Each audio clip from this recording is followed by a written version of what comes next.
Cina. Gli artigiani,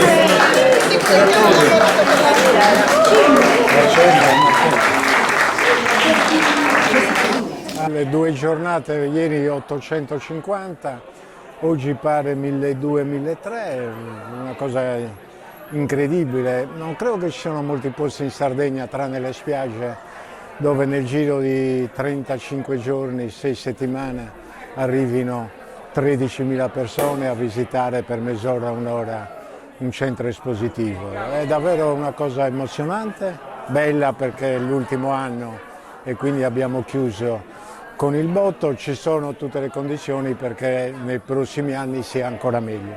Se lavori seriamente prima o poi i risultati arrivano e sono arrivati anno per anno. Credo forse l'aspetto principale è che a un certo punto abbiamo smesso di pensare che noi eravamo esperti di tutto, noi amministratori, di ufficio stampa, di social media, di pubblicità, di comunicazione, di fotografia, e abbiamo cominciato di arredo e abbiamo cominciato da qualche anno a rivolgersi a professionisti. Il risultato di quest'anno è la somma delle scelte fatte in questi anni. A poco siamo cresciuti fino ad esplodere, letteralmente siamo a un più 35-40% rispetto all'anno scorso.